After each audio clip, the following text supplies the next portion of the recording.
Bismillah. Assalamualaikum warahmatullahi wabarakatuh. Alhamdulillah wassalatu wassalamu ala Rasulillah wa ala alihi wa ashabihi wa man tabi'ahum bi ihsanin ila yaumiddin. Amma ba'du. Bersyukur kita kepada Allah Subhanahu wa taala. Allah kabulkan kita pada 2 hari berbahagia ini di masjid yang semoga senantiasa diberkahi, di Masjid Al-Kausar Tanjung. Alhamdulillah, bismillah, guru kita Al-Ustaz Farhan Abu Furaiman Hafizahullah Ta'ala telah hadir dengan kita. Sedikit informasi dari kami, guru kita Al-Ustaz Farhan, beliau adalah alumnus Darul Hadis Yaman dan saat ini pembina media Sunnah Aceh TV, juga radio Siang Tauhid Aceh 96,1 FM. Allahumma yassir umura asatidatana wa umura ashabana fi Aceh bid'ah wal intisar Islam. Mudah-mudahan Allah mudahkan urusan para guru kita serta sahabat-sahabat kita di Aceh dalam berdakwah dan menyebarkan Islam dan sunnah di sana. Juga terakhir dari kami untuk ikhtiar kemaslahatan kenyamanan serta kondusivitas kita dalam bertolak ini, kami harapkan pada ikhwas sekalian, pada bapak dan nama sekalian yang jauh boleh dekat, yang sudah dekat boleh merapat lagi.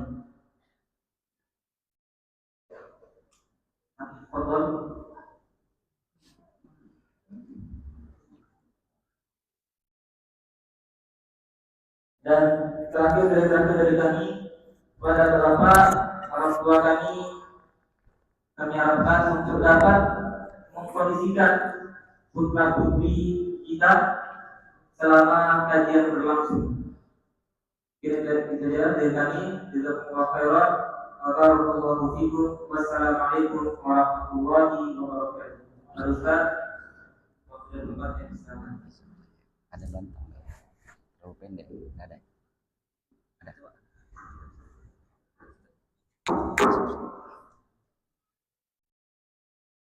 Udah nggak bisa ya? Nggak bisa.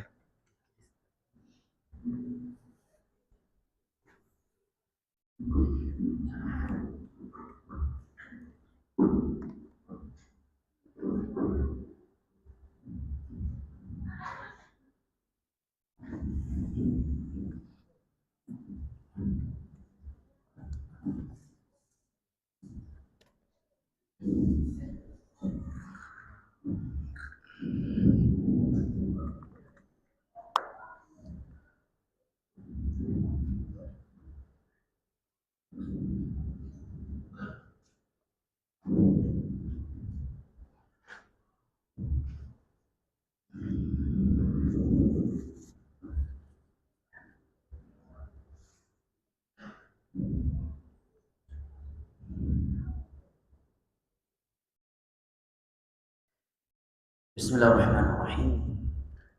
Assalamualaikum warahmatullahi wabarakatuh. Alhamdulillah wassalatu wassalamu ala Rasulillah wa ala alihi wa sahbihi wa sallama tasliman katsira, amma ba'd. Fa ahlan wa sahlan wa marhaban bikum. Ana ucapkan kepada segenap ikhwani al-kiram wa akhwati al-karimat yang ana cintai dan muliakan, rahimani Allah wa iyyakum wa baraka fikum, di majelis ilmu agama kita di pagi hari yang berbahagia ini. Mudah-mudahan Allah Jalla wa Ala yang telah mempertemu dan mengumpulkan kita semua di dalam rumah yang mulia ini dalam rangka at-tawasi bil haqq wa tawasi bis sabr dan at-tafaqquh fid din di antara kita, menjadikan kita semua dari orang-orang yang disabdakan oleh Nabi tercinta kita sallallahu alaihi wasallam di dalam hadis yang diriwayatkan oleh Imam Muslim dari Abu Hurairah radhiyallahu anhu yang ma'ruf, di mana beliau bersabda, "Wa man salaka tariqan yaltamisu fihi 'ilma, sahalallahu lahu bihi tariqan ila jannah." Barang siapa yang menempuh sebuah perjalanan dalam rangka menuntut ilmu agama, niscaya Allah akan mudahkan baginya jalan menuju surga. Wa ma jitama'a qaumun fi baitin min buyutillah yatluna kitaballah wa yatadarasunahu fima bainahum illa nazalat 'alaihim sakinah wa ghashiyatuhumur rahmah wa haffathumul malaikah wa dzakarahumullahu fi man 'indah. Dan tidaklah ada sebagian manusia berkumpul di dalam rumah Allah dalam rangka mengkaji dan mempelajari agama Allah sesama mereka kecuali akan turun sakinah, ketenangan, ketentraman ke dalam hati-hati mereka. Tercurahkan atas mereka rahmat, malaikat-malaikat Allah akan meliputi mereka, dan Allah Jalla wa'ala menyebut-nyebutkan mereka dengan pujian dan sanjungan di hadapan malaikat-malaikat yang ada di sisi di dalam sebuah hadis yang sahih. Nabi sallallahu alaihi wasallam bersabda, "Idza marartum bi riyadhil jannah farta'u." Apabila kalian melewati taman-taman surga, farta'u, maka masuklah kalian ke dalam taman-taman surga tersebut. Wa ma riyadhul jannah ya Rasulullah? Apakah taman-taman surga itu wahai Rasulullah? Tanya sebagian sahabat. Maka beliau menjawab, hilaqul dzikr, halaqah dzikr. Dan Al-Imam Ibnu Katsir mengatakan majelis ilmu agama merupakan a'zam majalis dzikr, merupakan majelis zikir yang paling afdal. Dan tiada tempat yang lebih menyelamatkan kita dari fitnah akhir zaman dan menenteramkan jiwa kita dari hiruk pikuk dunia di masa ini selain daripada majelis ilmu agama yang diadakan di dalam rumah Allah Jalla wa'ala. Ia merupakan sebaik-baik tempat untuk kita melindungi agama kita dan anggota keluarga kita dari fitnah akhir zaman. Di dalam sebuah hadis yang diriwayatkan oleh Imam Bukhari, di dalam Kitabul Fitan dari Sahih, Nabi sallallahu alaihi wasallam bersabda, "Satakun fitanun al-qa'idu fiha khairun min al-qa'im, wal qa'imu fiha khairun min al-mashi, wal mashi fiha khairun min as-sa'i, man tasharrafa laha tastashrif, faman wajada malja'an aw ma'azan falya'az bih." Sungguh fitnah semakin hari semakin merajalela, baik fitnatus syubhat maupun fitnatus syahwat. Maka Nabi mengatakan orang yang duduk di saat itu masih lebih baik, masih lebih selamat daripada orang yang telah berdiri. Orang yang baru berdiri di hari itu masih lebih selamat daripada orang yang telah berjalan kaki. Dan orang yang baru berjalan kaki akan lebih selamat daripada orang yang telah berlari menuju fitnah itu. Kemudian di akhir hadis tersebut Nabi mengatakan, "Man tasharrafa laha tastashrif." Barang siapa yang mendekati suatu fitnah, baik itu fitnatus syahwat maupun fitnatus syubhat, maka fitnah itu akan menyambarnya.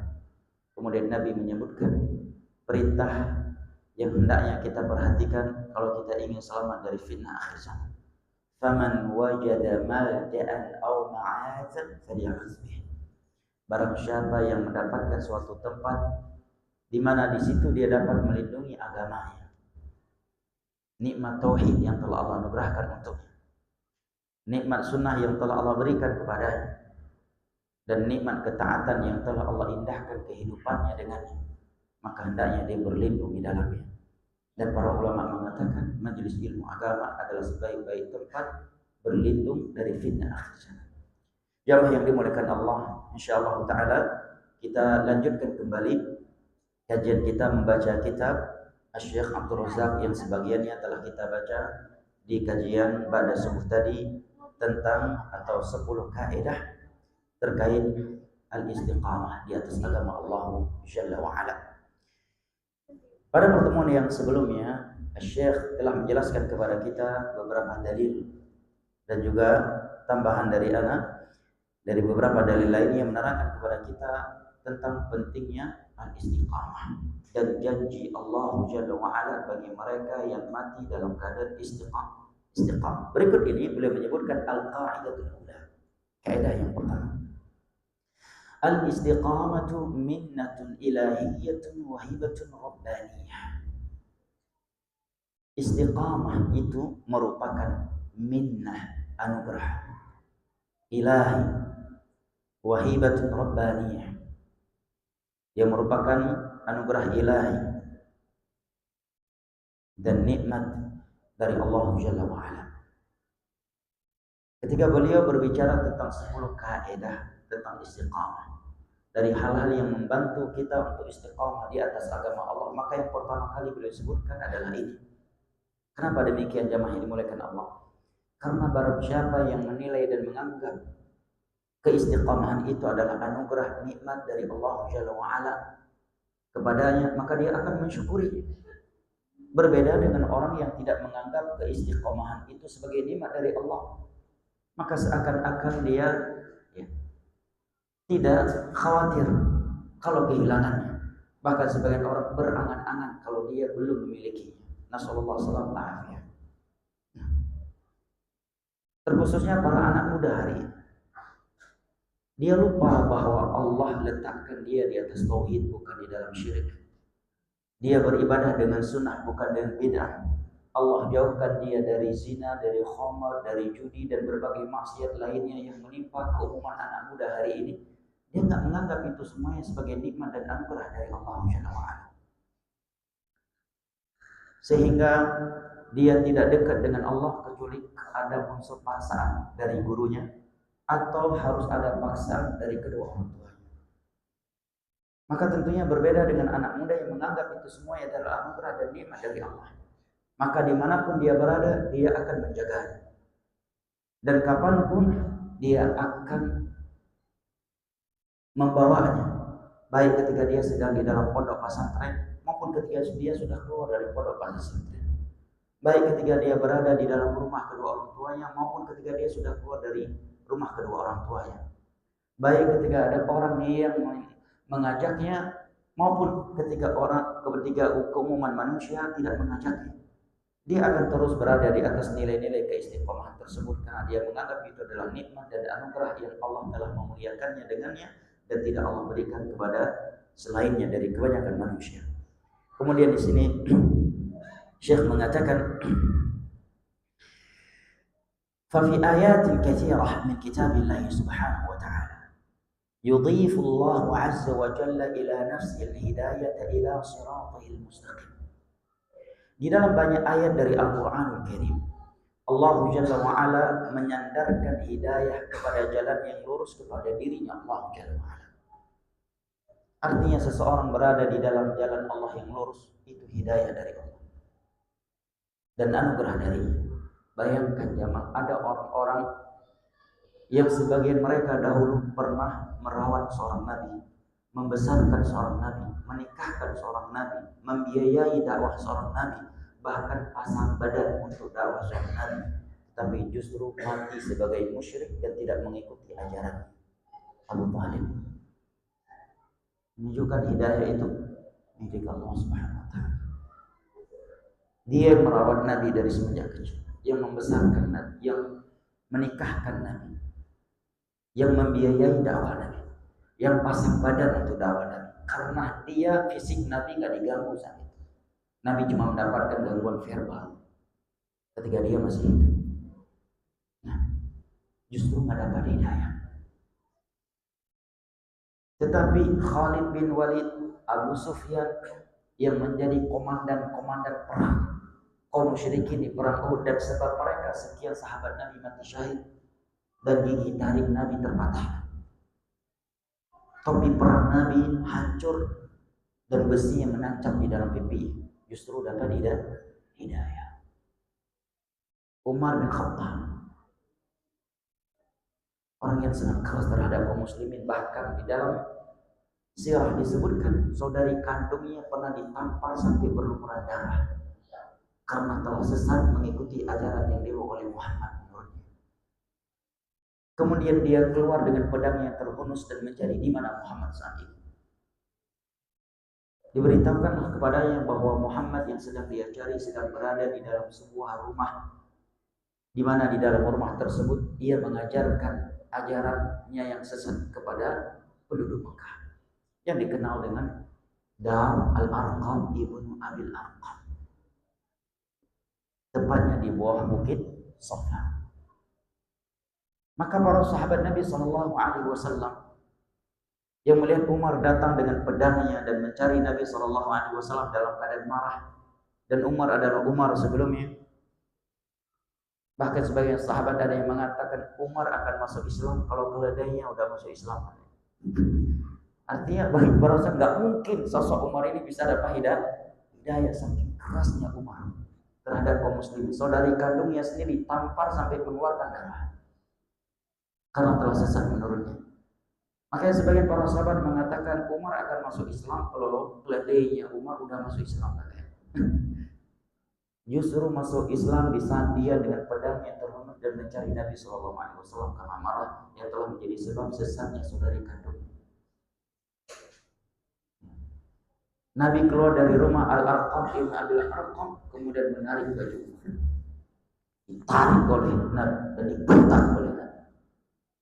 Belum cukuppah apa yang telah engkau lakukan selama ini terhadap para sahabat wahai Umar? Maka seketika itu hati Umar terluluh dan dia pun masuk Islam.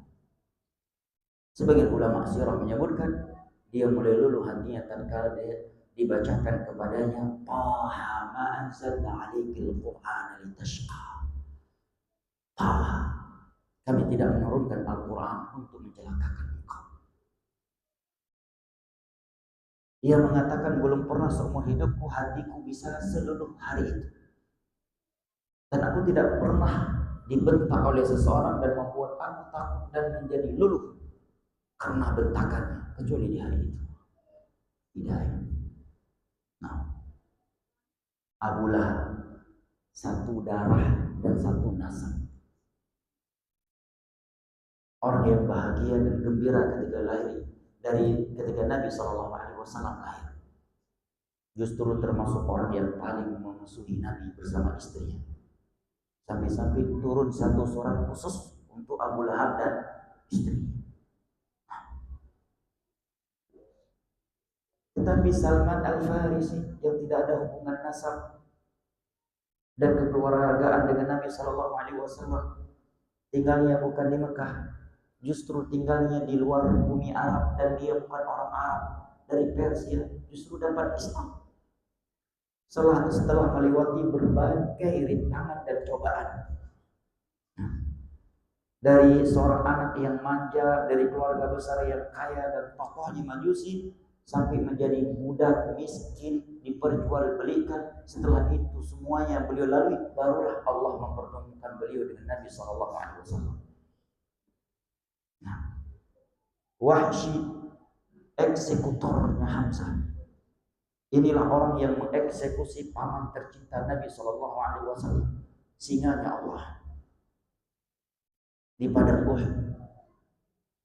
Seorang budak dari Ethiopia yang lihai bermain tombak, dialah yang membunuh singanya Allah, paman tercintanya Nabi, dan memutilasi. Tetapi ketika Fathu Makkah justru masuk Islam. Jamaah ini dimulakan Allah. Saya ingatkan, Anda bisa istiqamah itu nikmat dan anugerah ilahi dari Rabb. Maka disyukuri. Bahkan ada orang yang pernah ngaji duduk di majelis Nabi, sholat di belakang Nabi kecuali sholat subuh dan isya. Nabi berangkat haji dan umrah, dia juga ikut berangkat. Bahkan terkadang beberapa jihad yang Nabi lakukan, dia ikut berangkat. Tetapi di waktu yang sama, hati nuraninya mengkufuri Nabi, mengingkari ajaran Nabi, dan membenci Nabi, yaitu orang-orang munafik. Makanya kata sebagian para ulama, kata antaranya Imam Ibnu Qayyim, barang siapa yang mencermati dan merenungi keadaan orang-orang munafik, maka akan meleleh hatinya betapa Allah sayang kepada Anda. Anda datang lebih dari 1000 tahun setelah Nabi wafat, gak pernah melihat keluhuran akhlak Nabi, tidak pernah menyaksikan secara langsung kelemah lembutan Nabi, kasih sayang Nabi, kesetiaan Nabi. Nah, dalam keadaan lapar, perutnya terikat dengan batu di bawah terik matahari, ikut menggali parit Khandaq, di mana ada panglima, pimpinan, komandan yang seperti ini hari ini. Ada hampir hari sambil mengikat perutnya dengan batu, ikut menggali parit Khandaq, tanah, batu di bawah terik matahari. Begitu Jabir datang memberikan bisik-bisikan, wahai Nabi, di rumahku ada sedikit makanan cuma cukup untuk engkau. Karena Jabir tak tega melihat Nabi mengikat perutnya dengan batu dan mendengar suara laparnya. Beliau pun memberikan bisikan di telinga beliau bahwa di rumah ada sedikit makanan yang hanya cukup untuk engkau. Karena pesan istri beliau demikian. Nabi justru berteriak, wahai para sahabat, Jabir undang kita makan semua. Jabir pun jadi terkejut dan langsung berlari pulang ke rumahnya. Musibah yang dikatakan Jabir, Nabi bawa semua ke rumah itu, tapi istrinya beriman, pasti ada kebaikan. Nabi tidak mungkin melakukan sesuatu kecuali yang baik. Nabi tidak berbicara kecuali dengan wahyu. Dan rupanya makanan yang secara logika hanya cukup untuk Nabi, karena mukjizat yang Allah berikan kepada Nabi mencukupi semua para sahabat yang menggali parit Khandaq saat itu. Sudah seperti itunya akhlak Nabi. Bayangkan munafik bisa-bisanya nggak beriman sama beliau. Bisa-bisanya nggak beriman sama beliau. Nah, kita semua hari ini tidak pernah sholat di belakang Nabi, belum pernah haji bareng Nabi, belum pernah jihad bareng beliau, belum pernah jihad bareng beliau, belum pernah berpelukan dengan beliau, belum pernah duduk langsung dalam ceramah beliau, dalam kajian beliau. Tapi kita semua hari ini mengucapkan bahwa syahadat muslim, mengikuti sunnah beliau. Sementara mereka munafik duduk di majelis beliau. Dari mulut beliau mereka mendengarkan ayat dan hadis. Sholat di belakang beliau, berjabat tangan terkadang dengan beliau, tidak diberikan hidayah oleh Allah. Maka saya ingatkan, al-istiqamah minnatun ilahiyyatun wa hibatun rabbaniyah. Anda harus camkan itu, kata Syekh, bahwa keistiqamahan adalah anugerah ilahi yang Allah berikan kepada. Jaga itu. Antum bertauhid, tidak berbuat syirik, beribadah dengan sunnah bukan dengan bid'ah, bisa bangun di sepertiga akhir malam salat tahajud, salat 5 waktu berjamaah, boleh dengan uzur syar'i, istri nutup aurat, anak-anak masya Allah tidak ada yang hamil di luar nikah, tidak ada yang menghamili anak orang, nggak ada yang tersandung narkoba, tidak ada yang jauh dari agama Allah. Ini nikmat anugerah. Jangan justru kita berangan-angan untuk menjadi seperti orang awam. Terkhususnya para anak muda ini harus ditanamkan. Harus kita tanamkan kepada anak-anak kita. Jangan sampai mereka mengira nilai-nilai agama yang Allah berikan kepada mereka melalui kedua orang tua mereka itu sebagai bentuk penekanan dari orang tua mereka kepada mereka. Hari ini kan begitu. Bahkan anak-anak salafiyin sebagiannya juga demikian. Seakan nilai-nilai agama yang Allah berikan kepada yang melalui kedua orang tuanya itu bentuk pengekangan dari kedua orang tuanya. Maka harus kita sadarkan bahwa kamu saat ini menghafal Al-Quran, menghafal hadis, sholat 5 waktu, bangun sholat tahajud, puasa Senin Kamis, menuntut ilmu, tidak tersandung narkoba, tidak main judi, tidak jatuh ke dalam zina, tidak ke diskotik. Ini nikmat anugerah yang Allah berikan kepadamu, nak, tetapi melalui kedua tangan ayahmu atau melalui ustaz. Anak-anak yang seperti ini menilai nilai-nilai agama yang ada pada dirinya, dia tak akan pernah merasa tertekan dengan nilai-nilai agama. Sehingga terlihat dia semangat beribadah baik ketika di pondok maupun ketika di luar pondok. Tapi kalau tidak, coba lihat. Begitu libur pondok minta kompensasi dia sama ayahnya. Minta kompensasi.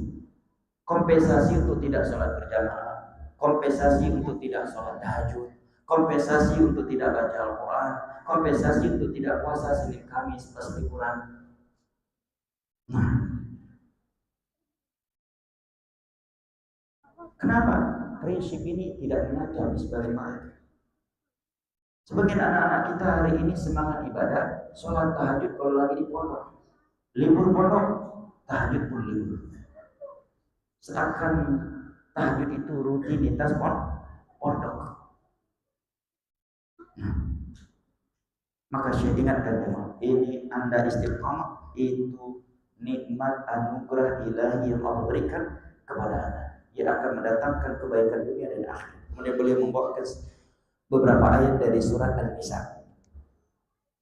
Ayat 66, 67 dan 68.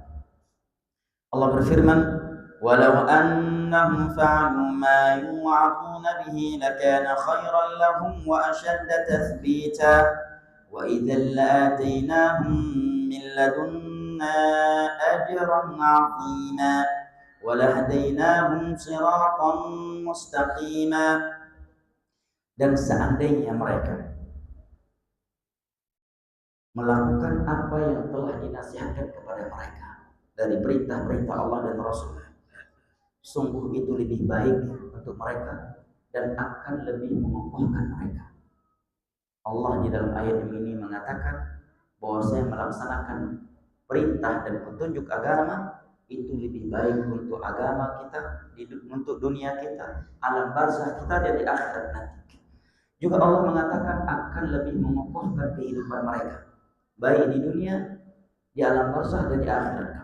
Di alam barzah dan di akhirat kelak jelas seseorang itu akan dikokohkan oleh Allah sesuai dengan kekokohannya di dalam agama Allah ketika di dunia. Bahkan di dunia sekali, orang yang paling stabil hidupnya adalah orang yang paling istiqamah di atas agama Allah.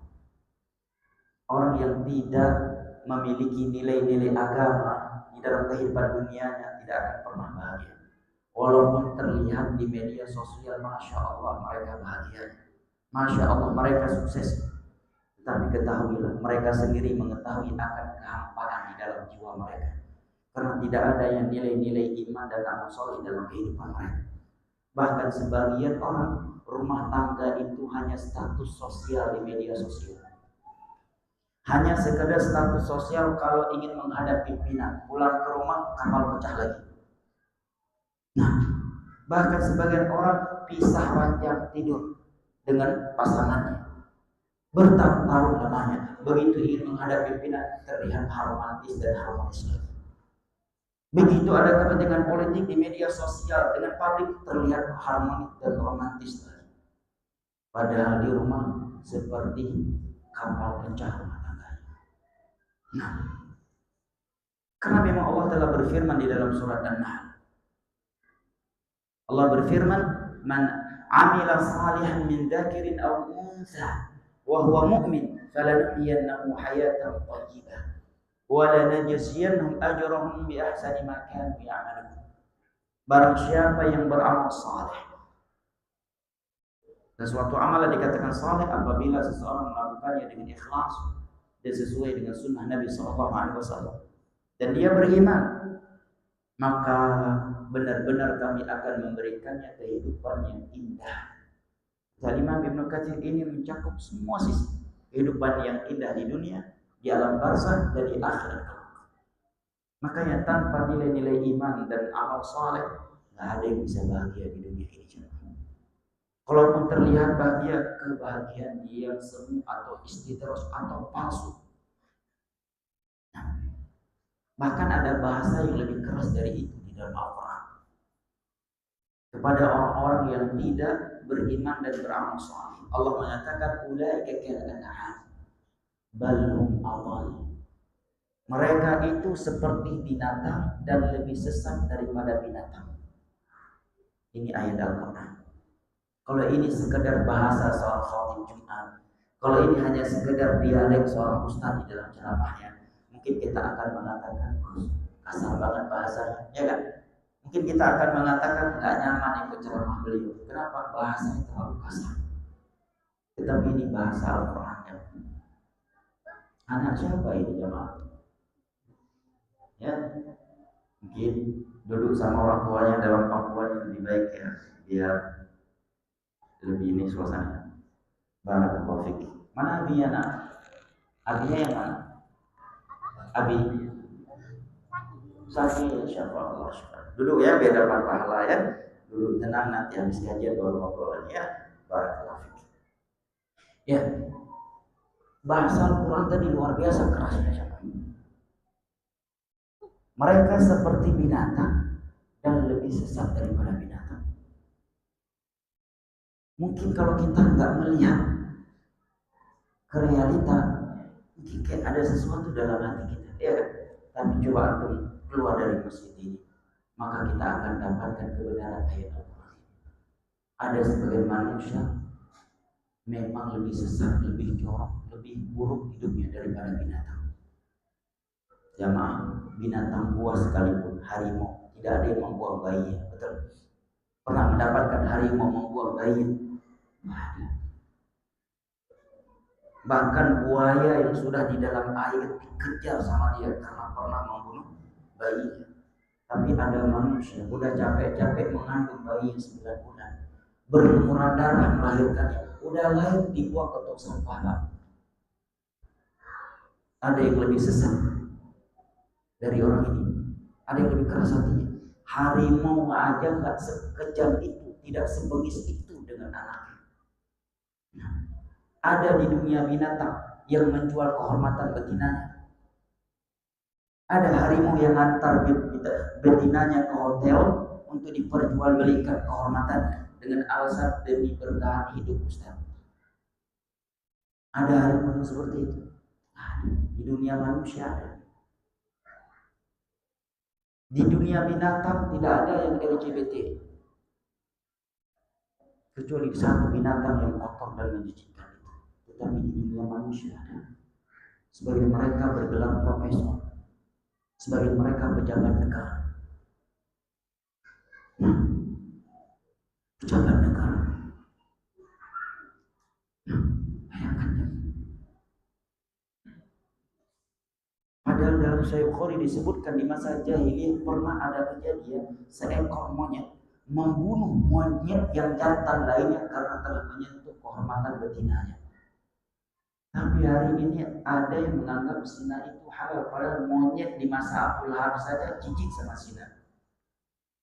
Bisa-bisanya dosen agama hari ini membenarkan zina. Allah mustahil. Jamaah yang dimuliakan Allah, binatang nggak punya akal, nggak ngaji Sahih Bukhari dia, tidak pernah membiarkan betinanya dipeluk-peluk oleh jantan yang lain di depannya, ya kan? Tapi hari ini justru dia bangga dan menganggap itulah kehidupan yang modern. Istrinya cipika-cipiki dengan laki lain, diraba-raba, dipeluk-peluk, disentuh-sentuh. Dia juga begitu sama wanita lain di depan istrinya. Pernah lihat harimau membiarkan betinanya cipika-cipiki harimau jantannya? Bahkan Syekh Mubil mengatakan sebagian orang hari ini bahkan udah anaknya itu seperti anaknya kucing. Dia nggak peduli kapan anaknya keluar dari rumah dan kapan akan kembali lagi dan ngapain di luar rumah. Nggak peduli dia. Binatang saya masih mencari anaknya kalau belum pulang.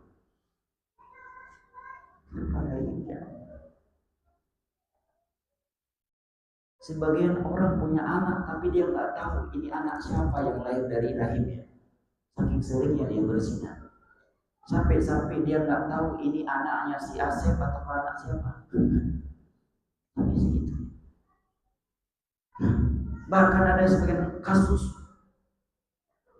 yang diminta anak untuk mendengar yayasan itu. Setelah besar, semua mereka udah dia muliakan, udah diberikan rumah, dia dinikahkan. Mengatakan sepertinya mereka bukan anak saya, Ustaz. Gimana? Nah, istri saya dulu pernah berhubungan dengan fulan dan fulan. Dunia di luar terlalu kotor, jemaah. Dunia di luar sangat kejam. Nah, sangat kejam. Harimau, binatang buas, kalau udah kenyang, mangsanya lewat di depannya, dibiarin, nggak disentuh. Anaconda udah kenyang, udah ada isi perutnya, berbulan-bulan nggak keluar dari sana, ya. Tapi manusia, asetnya udah miliaran, gaji dan tunjangannya ratusan juta, ya. Kekuasaan udah luar biasa, masih tetap saja mau merampas hak orang lain. Nah, hanya demi membelikan tas yang branded untuk istrinya, dia rela melakukan berbagai aksi jangkrik bos. Hanya demi membeli tas yang branded untuk istrinya, rela memeras orang lain, dicari-cari kesalahannya, dipasarkan ini, dipasarkan itu, supaya bisa dijangkrik. Hanya untuk kehidupan yang hidup, rela membunuh, rela memeras, rela mencuri, rela melakukan berbagai tindakan kriminal yang lainnya. Makanya bahasa Al-Quran tadi luar biasa. Ulaika kal an'ami bal hum adall. Mereka yang kehidupannya tidak di atas nilai-nilai iman dan amal soleh, mereka akan seperti binatang. Bahkan mereka lebih sesat, lebih jorok, lebih kotor hidupnya, lebih kejam, lebih bengis daripada binatang. Ini bahasa Al-Quran. Ini bahasa Al-Quran. Dan kalau kita melihat kehidupan sebagian orang persis seperti yang Allah firmankan di dalam ayat ini.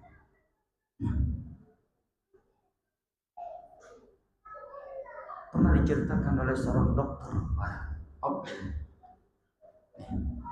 di Belanda itu sangat banyak kasus orang-orang yang ketika mereka sudah lansia, karena penasaran, akhirnya mereka melakukan pengetesan DNA. Rupanya anak-anak yang selama ini dianggap oleh anak mereka sebagai anak mereka dan sudah punya anak juga, cucunya, rupanya bukan anak mereka, bukan anak dia. Itu hasil hubungan zina istri dia dengan laki lain.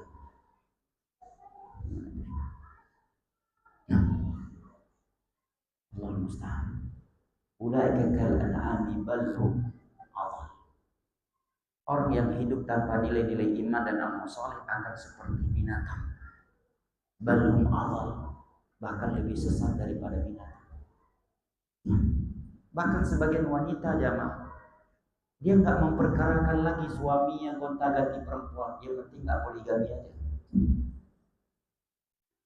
Sampai diceritakan ada seorang wanita dari seorang lelaki yang punya jabatan dan uang, karena udah pasrah, yang kaidah prinsipnya udah yang penting dia tetap pulang ke rumah ini. Ya. Yang penting tetap pulang ke rumah, nggak peduli lagi deh suaminya ingin berzina mau apa aja, penting dia pulang, penting status sosial dia suami saya. Sudah segitunya kotor kehidupan sebagian manusia di luar sana jamaah. Bahkan sebagian mereka karena sudah terlalu sering berzina dengan lawan jenis, syaitan datang memberikan bisikan untuk melakukannya sesama jenis.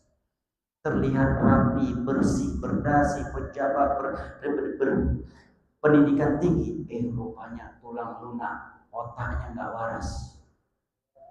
LGBT. Na'udzubillah min dzalik.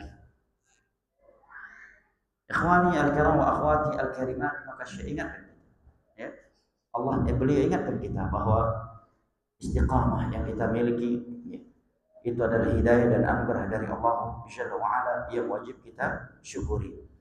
Dan tadi telah Anda sebutkan beberapa contoh yang menunjukkan bahwa hidayah itu benar-benar dari Allah Jalla wa Ala. Banyak orang yang semestinya mereka dapat hidayah justru tidak dapat hidayah, seperti Abu Thalib tadi dan seterusnya. Tapi ada orang-orang yang secara logika nggak mungkin dapat hidayah, tetapi justru dapat hidayah seperti Umar bin Khattab, Khalid bin Walid, Abu Sufyan, Wahsy, dan yang lainnya. Berikut ini beliau mengatakan kaidah yang kedua adalah luzumul manhaj al-qawim was-siratal mustaqim. Kalau kita ingin istiqamah, maka kita harus memahami bahwasanya hakikat istiqamah itu adalah berada di dalam manhaj yang benar dan jalan yang lurus. Itulah keistiqamahan yang sesungguhnya. Kata beliau, wa nastarshidu fi ma'rifati haqiqatil istiqamah bil wuqufi ala nuqulin mubarakah 'an as-sahabah wa tabi'ina lahum bi ihsan fi bayan ma'naha wa tawdih haqiqatiha. Untuk memahami dan mengerti hakikat istiqamah, kita mengambil petunjuk dengan memperhatikan beberapa nukilan-nukilan yang penuh berkah dari beberapa sahabat Nabi dan para tabi'in. Berikut ini dalam menjelaskan makna istiqamah dan menerangkan hakikatnya istiqamah kepada kita. Di antaranya ucapan Abu Bakar Siddiq hadhil ummah radhiyallahu anhu. Beliau berkata tentang firman Allah, innal ladzina qalu rabbuna Allah tsumma istaqamu. Sesungguhnya mereka yang berkata Rabb kami adalah Allah kemudian istiqamah, kata Abu Bakar radhiyallahu anhu, humul ladzina lam yusyriku billahi syai'a. Yaitu mereka yang tidak pernah berbuat syirik kepada Allah Jalla wa ala. Jemaah yang dimuliakan Allah, terjauhkan dari dosa syirik itu nikmat yang luar biasa dari Allah. Di dalam sebuah hadis yang diriwayatkan oleh Imam Al-Bukhari, Nabi sallallahu alaihi wasallam bersabda, "Man laqiya Allah la yusyriku bihi syai'an dakhala al-jannah." Wa barang siapa yang bertemu dengan Allah dan dia tidak berbuat syirik, maka dia pasti masuk syurga. Tapi barang siapa yang bertemu dengan Allah dan dia berbuat syirik, maka dia pasti masuk neraka. Kalau dia mati dan belum bertobat dari dosa syiriknya, meskipun dia ahli sholat, puasa, haji, umrah, haji tiap tahun, umrah tiap bulan, ribuan masjid telah dia bangun. Dalam hadis qudsi lainnya yang diriwayatkan oleh Imam Tirmidzi dari Anas bin Malik radhiyallahu anhu, haditsun qudsi, Allah berfirman, ya bani Adam, law ataitani biqarabil ardi khataya thumma laqitani la tusyriku bi syai'an la laqituka biqarabiha maghfirah. Wahai anak Adam, seandainya engkau datang menghadap kepadaku dengan membawa dosa seluas dunia, tetapi engkau datang dengan tidak membawa dosa syirik, maka aku akan mendatangimu dengan membawa ampunan seluas dunia juga. Keutamaan mati di atas tauhid dan tidak membawa dosa syirik. Tentunya ini bukan angin segar untuk bermudah-mudahan dengan maksiat dengan alasan yang penting bukan syirik, ya. Dan jemaah yang dimuliakan Allah, juga diriwayatkan dari Umar bin Khattab radhiyallahu anhu, ketika beliau membaca ayat itu, ayat apa tadi? Innal ladzina qalu rabbuna Allah tsumma istaqamu. Sesungguhnya mereka yang berkata Rabb kami adalah Allah kemudian mereka istiqamah. Umar bin Khattab dalam riwayat yang disebutkan oleh Imam Al-Tabari pada tafsir ayat ini pernah membacakan ayat ini di atas mimbar, karena pemimpin-pemimpin dahulu itu mereka juga imam salat 5 waktu. Ya khulafa ar-rasyidun, dan yang datang setelah mereka umum mereka yang pemimpin negara, mereka juga khatib Jumat, mereka juga imam salat 5 waktu, mereka juga pembimbing haji dan umrah. Ya, luar biasa ya. Beliau pernah membacakan ayat ini di atas mimbar. Kemudian setelah itu beliau berkata, lam yaruhu rawaghat al-tha'lab. Mereka ini tidak bersifat seperti sifatnya tha'lab. Apa arti tha'lab? Binatang tha'lab dalam bahasa Indonesia. Yang tha'lab apa bahasa Indonesia-nya? Hah? Apa? Ya, kayak serigala. Bagaimana sifat serigala jemaah? Serakah, kejam, bengis, memangsa, dan seterusnya. Tidak demikian dengan orang-orang yang istiqamah terhadap dunia ini. Mereka tidak sekejam itu, mereka tidak seburuk itu. Mereka memikirkan bagaimana diri mereka mati dalam keadaan istiqamah dan menggunakan dunia yang Allah berikan kepada mereka untuk mendukung mereka istiqamah. Nah, jamaah yang dimuliakan Allah, Abdullah bin Abbas radhiyallahu anhu mengatakan mereka istiqamah yaitu istiqamah di atas persaksian la ilaha illallah. Abdullah bin Abbas juga mengatakan makna istiqamah dalam ayat itu adalah istaqamu ala adai faraidhi. Mereka istiqamah di atas pelaksanaan terhadap kewajiban-kewajiban yang Allah wajibkan. Abu Aliyah mengatakan mereka istiqamah ay akhlasu lahuddin wal amal. Mereka ikhlas di dalam beramal dan di dalam beragama untuk Allah Jalla wa Ala. Qatadah mengatakan istaqamu maknanya adalah istaqamu ala ta'atillah. Mereka istiqamah di dalam ketaatan kepada Allah Jalla wa Ala. Dari nukilan-nukilan tadi menerangkan kepada kita semua kata Imam Ibnu Rajab Al-Hambali bahwasanya istiqamah itu adalah berada di jalan Allah yang lurus. Agama Allah yang lurus tanpa ada kebengkokan ke kanan dan ke kiri sedikit pun. Nah, kalau dia di tauhid benar-benar di atas tauhid, tidak bergeser ke syirik sedikit pun. Di atas sunnah dan tidak bergeser kepada bid'ah. Karena ada sebagian orang tauhid oke, syirik juga oke. Nah, ketika di lingkungan yang kuat sunnah, dia sunnah. Ketika di lingkungan yang banyak bid'ah, maka dia buat bid'ah. Ya. Manhajnya pramuka, di sana senang, di sini senang, di sana di mana-mana senang. Nah, makanya ada ucapan yang luar biasa dari Hudzaifah radhiyallahu anhu. Hudzaifah radhiyallahu anhu sahabat Nabi yang ahli spesialis hadis-hadis fitnah akhir zaman. Beliau memanggil ulama tabi'in saat itu, padahal ulama tabi'in beliau belum melihat ulama hari ini yang membolehkan penyembelihan untuk laut, yang membolehkan bidah, yang membolehkan zina, riba, musik dan sebagainya. Masih di masa tabi'in. Apa kata beliau? Ya ma'syarul qurra. Ya, dan Abdullah bin Mas'ud mengatakan hal yang sama. Ya ma'syarul qurra. Khudhu tariqa man kana qablakum. Wahai para ulama qurra, di masa itu adalah ulama. Ikutilah jalan orang yang sebelum kalian. Dan janganlah kalian membelok yaminan wa shimalan, membelok ke kanan atau ke kiri. Nah, ketika di lingkungan yang kuat tauhid, bertauhid. Begitu berada di lingkungan yang berbuat syirik, syirik juga oke. Ya, di lingkungan yang banyak sunnah, sunnah oke. Di lingkungan banyak bid'ah, bid'ah juga oke. Di lingkungan yang soleh jadi soleh, di lingkungan pelaku maksiat, maksiat juga jalan. Nah, di mana bumi dipijak, di situ langit dijunjung tinggi katanya.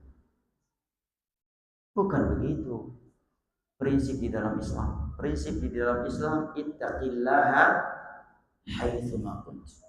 Bertakwalah engkau kepada Allah dimanapun kamu berada. Kaidahnya di dalam Islam adalah wa'bud rabbaka hatta ya'tiyakal yaqin. Beribadahlah engkau kepada Rabbmu sampai kematian datang kepadamu. Nah, kalau kaidahnya di mana bumi dipijak, di situ lagi dijunjung tinggi. Kalau Anda berada di Thailand, apakah Anda akan menghalalkan mut'ah untuk putri Anda? Karena di sana mut'ah itu adalah ibadah. Hah? Kalau Anda hidup di Thailand, di Iran, apakah Anda akan ikut Syiah? Membolehkan anak gadis Anda menjadi bahan untuk mut'ah. Kalau kaidahnya di mana bumi dipijak, disitulah langit dijunjung tinggi.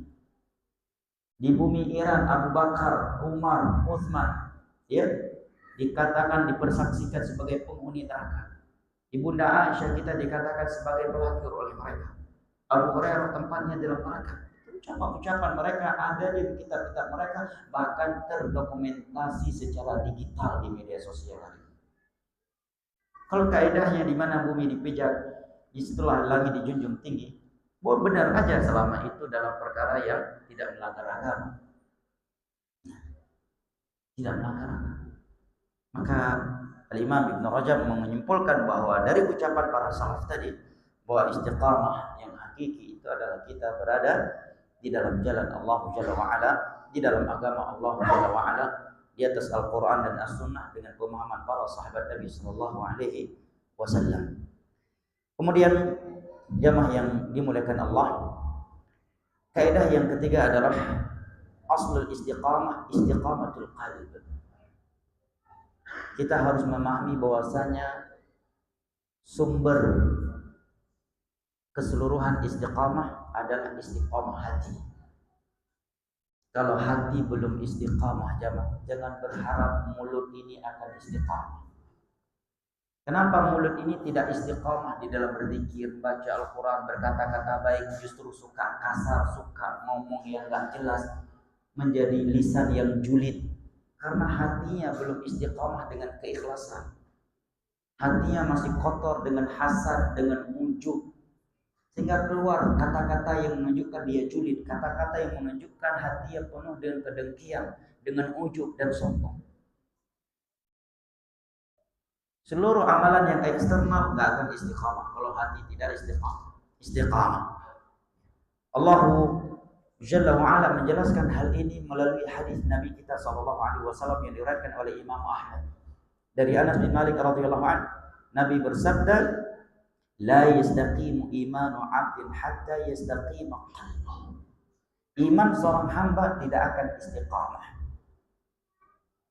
kecuali hatinya sudah istiqamah. Iman seorang hamba tidak akan istiqamah kecuali hatinya telah istiqamah. Hadis riwayat Imam Ahmad dari Anas bin Malik radhiyallahu anhu.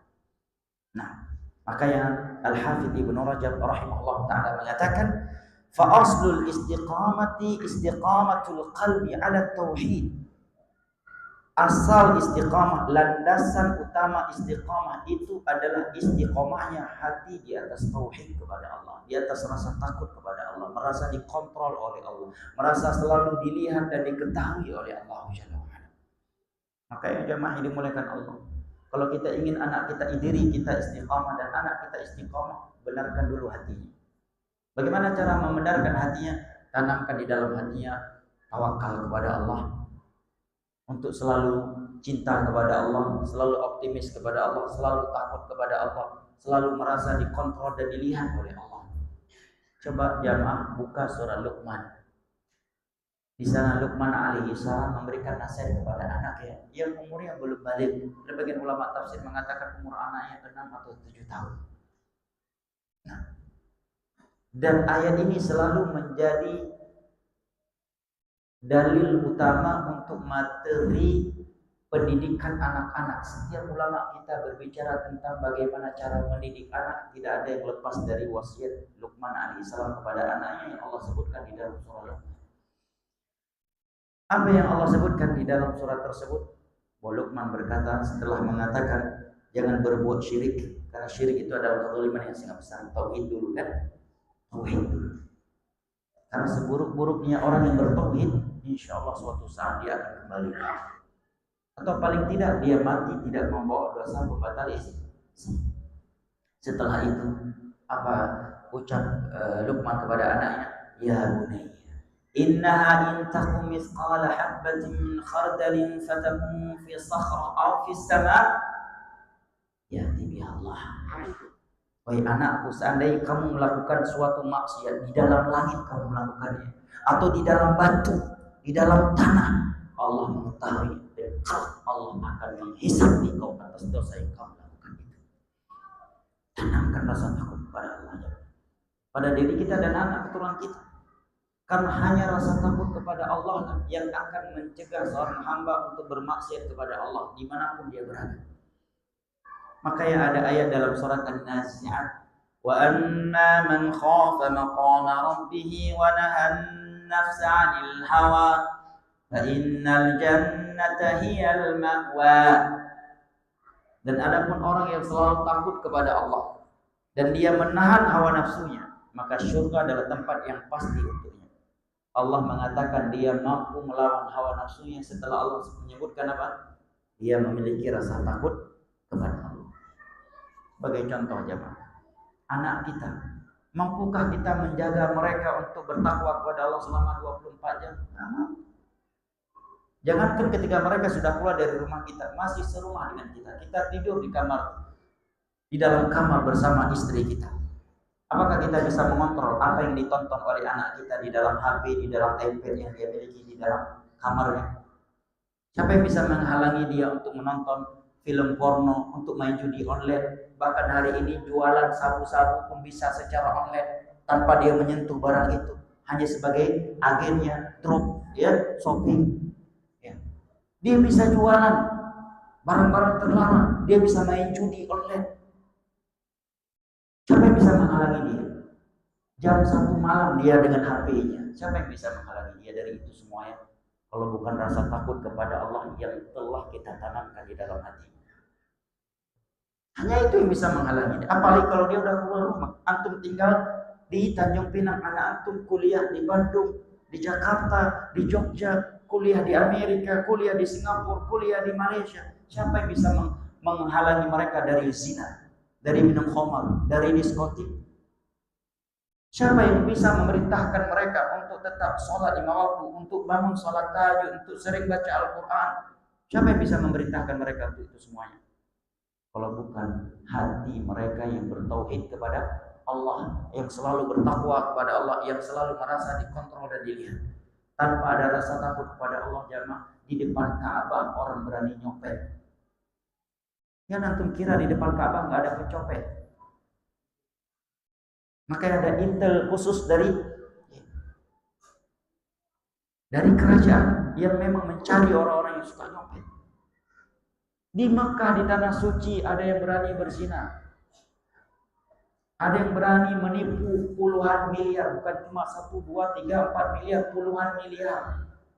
Uang pengusaha-pengusaha travel dibawa lari oleh broker-broker hotel, oleh tukang kait. Uangnya diambil, ya. Kemudian hotelnya nggak dibeli, kemudian dia nggak keluar, gimana mau lapor? Lapor di Indonesia nggak bisa, dia di sana. Dan transaksinya pun bukan pakai money laundry, bukan pakai pengiriman uang resmi. Ya, kalau ke negara kan kita harus lewat money changer. Sebagian orang kan nggak pakai money changer karena kurusnya besar, ya. Naik dengan Indonesia, punya rekening Indonesia, itu kan ilegal. Dijadikan kesempatan oleh sebagian penjahat untuk setiap ada transfer duit, uangnya nggak dikembaliin. Menuntut kemana? Di Mekah itu kejadian itu banyak seperti itu.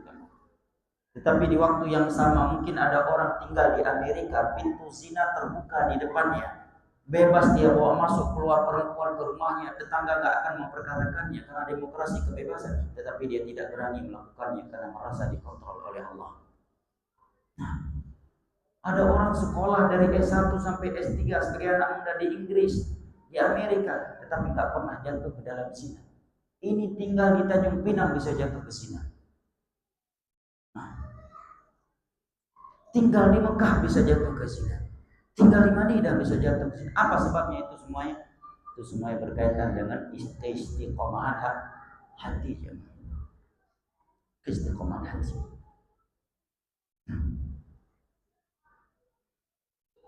Maka saya katakan landasan utama istiqamah adalah istiqamah hati. Kalau hati sudah istiqamah, maka iman kita, amalan kita semuanya akan istiqamah. Orang yang paling ikhlas, dia yang paling istiqamah. Kenapa kita jarang istiqamah? Karena jarang ikhlas. Kurang istiqamah dalam infak karena kurang ikhlas. Begitu kita nggak diucapkan terima kasih oleh panitia penerima donasi dan sebagainya, langsung dalam nggak usah sedekah lagi. Awal lewat nggak diberikan salam. Ya, kalau kita nggak diberikan salam, mesti kita yang berikan salam, kan begitu. Terkadang hanya gara-gara itu, hanya terkadang dalam suatu rapat pendapat kita nggak didengar, kita langsung auto tidak ngaji lagi ke situ, nggak mau sholat lagi ke situ, nggak mau lagi infak ke situ. Apa urusannya dengan ibadah kita?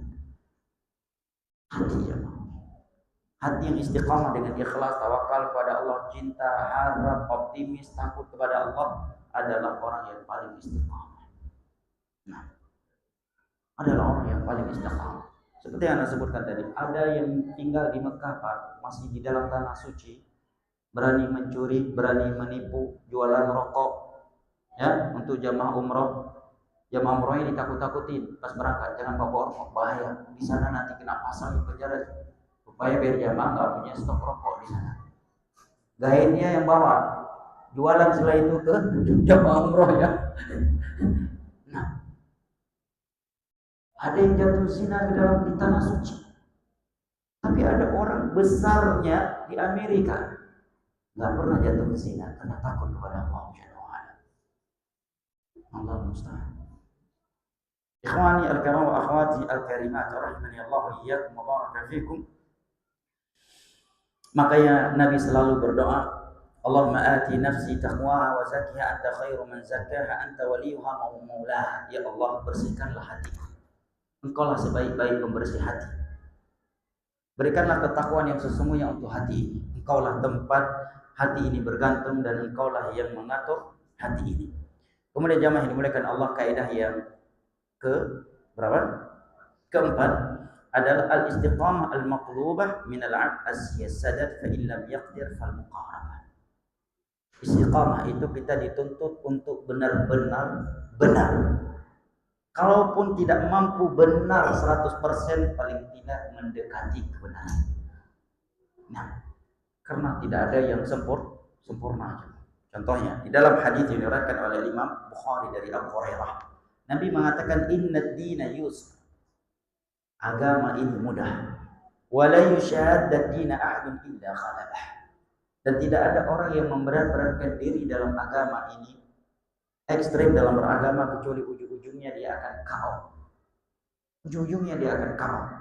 Fasaddidu, maka hendaknya kalian berada di jalan yang benar. Waqarib, dan hendaknya kalian muqarabah. As-sadad sesuai dengan sunnah, ya. Sesuai dengan sunnah, sesuai dengan kebenaran. Tetapi kalau kalian juga tidak mampu, maka Nabi katakan waqaribu, paling tidak kalian mendekati. Ya, enggak bisa 100%, paling tidak bisa 60%, 70%. Karena memang tidak ada yang sempurna di dalam agama ini. Oleh karena Nabi pernah mengajarkan kepada Ali bin Abi Thalib doa ini, agar beliau mengucapkan Allahumma hdini wa saddidni. Ya Allah, berikan aku hidayah, luruskan jalanku. Nah, dan luruskan jalanku. Sebagai contoh jamaah yang dimuliakan Allah, dalam amalan yang wajib maupun amalan yang sunnah, memang tidak ada di antara kita dari semenjak takbiratul ihram sampai salam bisa khusyuk 100%, ya kan? Tapi paling tidak kita telah berusaha untuk khusyuk. Jangan justru membiarkan, karena memang kita sengaja membiarkan khusyuk itu tidak ada di dalam sholat, ya kan? Lagi sholat, ingat perkara ini, kita biarin, malah kita bayang-bayangkan lagi, malah kita nyusun rencananya dalam sholat lagi. Ya, ingat perkara kantor nih, kita biarin di dalam sholat. Justru kita menyusun rencananya di dalam sholat. Selesai sholat, eksekusi. Perencanaannya di dalam sholat. Mestinya kan kita usir. Kita ucapkan a'udzubillahi minasyaitonir rajim. Kita biarin. Nah, demikian juga dalam hal yang wajib. Kalau memang kita nggak bisa setiap malam 11 rakaat minimal, ya bisa di bawah itu. Bahkan minimal kata Nabi, autiru walau wahidah, witirlah walaupun cuma 1 rakaat daripada nggak ada sama sekali.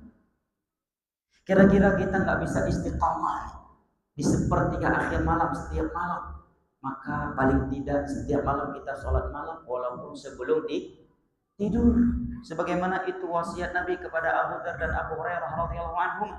Karena Abu Hurairah suka begadang di malam hari menghafal hadis-hadis Nabi, khawatir beliau tidak sanggup bangun di sepertiga akhir malam, maka khusus Abu Hurairah Nabi perintahkan untuk sholat malam di awal malam sebelum tidur. Antum misalkan pulang kantor sering dalam keadaan udah lelah, khawatir kalau langsung tidur nggak bakal bangun kecuali adzan subuh lewat witir, sholat sebelum tidur.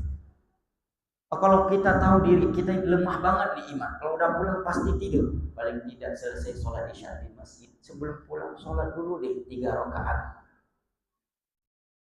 witir sebelum tidur. Kita kan tahu kadar iman kita kan. Kalau udah pulang mah udah lihat kasur nggak ada cerita tidur ini. Ya. Kalau udah tidur udahlah nggak ada cerita bangun kecuali adzan subuh. Ya udah, kalau memang kita tahu diri kita selemah itu, paling tidak selesai sholat isya di masjid, sholat duluan tuh 2 rakaat kemudian witir, atau minimal 1 rakaat juga boleh, daripada tidak ada sama sekali. Sedekah juga demikian. Orang lain mungkin bisa 1 juta setiap hari, kita minimal semampu kita. Atau terkadang mampu sebenarnya lebih dari itu, tapi karena sifat pelit kita, paling tidak adalah sehari 2.000, 3.000, 5.000. Sebenarnya mampu 100.000, cuma karena pelit. Paling tidak kita melawan sifat pelit kita itu dengan 5.000 atau 10.000 setiap harinya. Nah, saddidu wa qarib. Saddidu ini yang paling utama.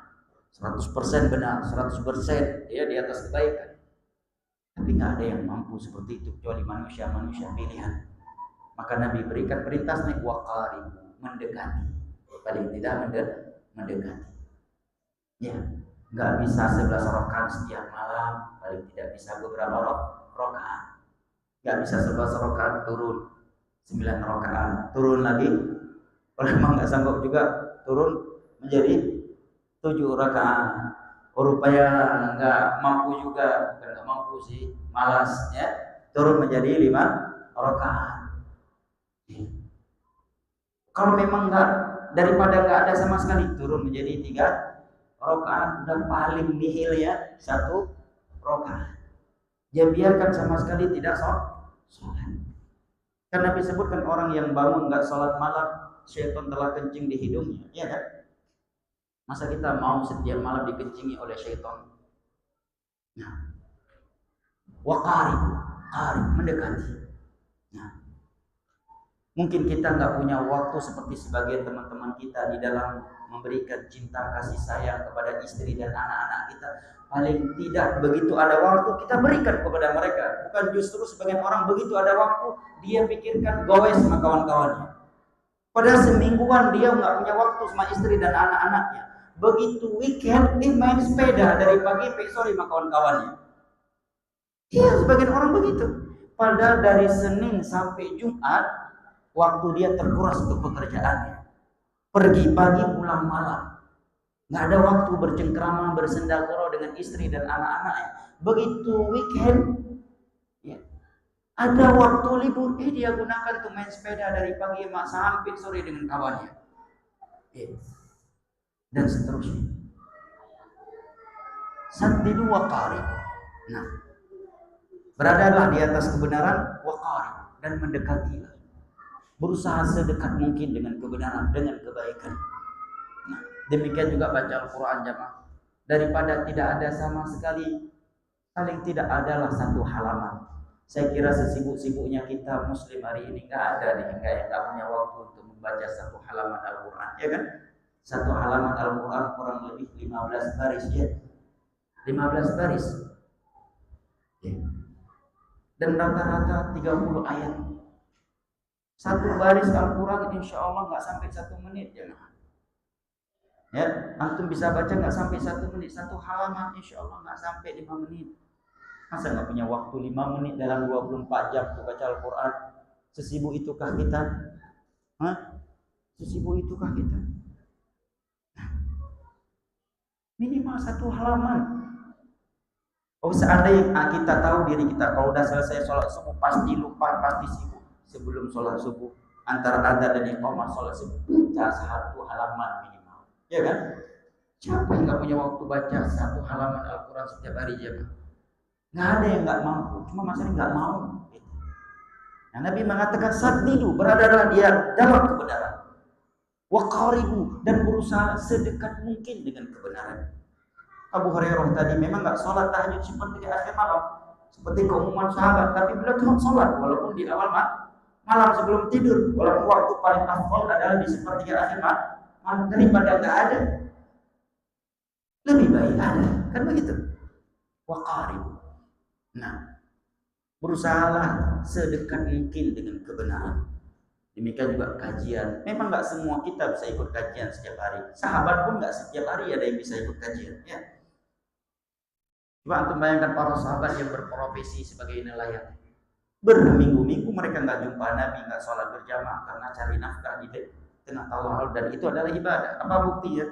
Buktinya ada pertanyaan kepada Nabi, wahai Rasulullah, stok air tawar yang kami bawa ke laut terkadang berkurang. Bolehkah kami berwudu dengan air laut kalau stok air tawar terbatas? Menunjukkan mereka bernelayan tidak hanya 1 hari atau 1 malam. Abu Talha berbisnis dari Madinah ke Syam, perjalanan berminggu-minggu. Berarti begitu beliau berjalan ke Syam, nggak ikut kajian Nabi, nggak jumpa Nabi, ya. Dan itu adalah ibadah, cari nafkah. Umar bin Khattab pernah bercerita dalam Sahih Bukhari, beliau punya tetangga Ansor gantian nuntut ilmu kepada Nabi. Kalau beliau nuntut ilmu, tetangganya yang jalankan bisnis. Kemudian hasil jualan hari itu bagi bersama. Umar pulang bawanya ilmu agama untuk dia. Kalau besoknya dia yang pergi nuntut ilmu, maka Umar yang jualan. Karena amanah ya, bisa kita amanah hari ini mah. Kalau kita titipkan bisnis hancur bisnis kita ya. Ustaz pun kena investasi bodong terhadap. Tapi ini menunjukkan jemaah, minimal antum nggak bisa ikut kajian setiap hari, minimal seminggu sekali, masa nggak bisa sih? Nggak bisa waktu duha, misalkan Sabtu dan Ahad, nggak bisa duha ada acara keluar, minimal pada maghrib deh seminggu sekali sambil nunggu isya. Toh juga antum habis sholat maghrib kalau pulang ke rumah, toh balik lagi ke masjid untuk sholat isya, betul nggak? Daripada pulang ke rumah nggak jelas, ya. Ibadahnya mending nunggu sholat isya di masjid sambil dengerin kajian. Pahala kajian dapat, pahala nunggu sholat dapat, ya kan? Pahala di dalam masjid dapat. Walaupun mungkin antum duduk dalam kajian saking lelahnya, antum adalah jamaah kajian yang paling sempurna menerima sakinah dalam kajian. Kepalanya sudah menunduk ke bawah karena menerima sakinah di dalam majelis ilmu dan menempatkannya bukan pada tempatnya. Udah nggak daripada di luar masjid. Ya kan? Kalau udah pulang nggak ada cerita lagi, rada bisa jadi sholat isya aku lewat. Apalagi kalau udah pulang masuk ke rumah langsung buka udang haram, udang haramnya langsung dibakar, nggak ada cerita lagi itu balik ke untuk sholat isya. Kalau gudang haramnya udah kena api, kalau gudang haramnya udah berasap, nggak ada cerita lagi balik sholat isya. Minimal maghrib jamaah. Masa kita untuk ilmu agama, ilmu dunia 6 tahun SD jamaah, ya kan? 3 tahun SMP, 3 tahun SMA, udah berapa tahun? 12 tahun. Ini yang normalnya ya. Yang nggak normal SMP ada yang 6 tahun juga. Ya, tapi kalau sekarang ada yang istilah lain tinggal kelas kan. S1 4 tahun, S2 2 tahun, S3 2 tahun. Berapa tahun? 16 tahun sudah semuanya. Untuk ilmu agama hanya antara maghrib dan isya, itu pun sambil sholat isya, sambil ngorok dikit lagi. Masa gak ada waktu? Masa gak punya waktu? Untuk ilmu dunia kita di ospek oleh senior kita, masih gagal ke kampus, masih semangat padahal kemarin kena ospek, ditendang-tendang, dicaci maki sama senior, masih semangat ke kampus. Ya. Bahkan di sebagian pendidikan di fisiknya habis-habisan disikat oleh juniornya, sehari sekian pukulan, puluhan kilo lari, ya. Buat salah mau kering atau basah, tetap gak semangat kita. Kenapa? Ada yang kita harapkan di setelah pendidikan itu, yaitu dunia. Kenapa ilmu akhirat kita gak lebih semangat? Padahal janji Allah surga, dihapuskan dosa. Kata Umar bin Khattab, orang yang datang pergi ke majelis ilmu agama dengan dosa sebesar gunung Uhud, maka ketika dia pulang itu dosa semuanya telah melebur karena keutamaan dulu di majelis ilmu agama. Ini mal pada maghrib aja mah. Nah, nggak bisa tiap hari, minimal seminggu sekali deh. Nggak bisa juga seminggu, udahlah sebulan sekali daripada nggak ada sama sekali. Ya kan? Saddidu wa qarib. Beradalah di dalam kebenaran atau berusaha kamu mendekati semaksimal mungkin. Nah, dalam semua hal jamaah, dalam masalah ibadah, sholat, puasa, haji, umrah, puasa sunnah, nggak bisa Senin Kamis setiap hari, nggak bisa Daud. Ya udah Senin Kamis berat juga rupa yang Ustaz. Ya udah 3 hari sebulan berat juga lewat. Arafah setahun sekali lewat, kebangetan ini. Iya kan? Daud lewat. Senin Kamis berat Ustaz. Ya, Senin Kamis berat. Ya, apalagi udah ke kantor disuguhkan makanan enak, kari kambing lagi, aduh. Ya udah bulan 3 hari berat juga Ustaz. Ya udah deh, Arafah minimal. Arafah sama puasa Muharram ya. Arafah 1 hari di tanggal 9 Dzulhijjah. Asyura tanggal 10 Muharram. Minimal 2 hari ini dalam setahun puasa sunnah itu nggak lewat deh. Kalau 2 hari ini juga lewat, kebangetan kan? Masa setahun penuh 2 hari doang nggak sanggup puasa sunnah, kan kebangetan. Arafah, Asyura. Zuhri pernah melakukan puasa Arafah dalam safar. Muridnya berkata, wahai Imam, Zuhri ulama tabi'in, gurunya Imam Malik, aku melihat engkau puasa Ramadan saja, Anda batalkan di siang hari Ramadan karena safar.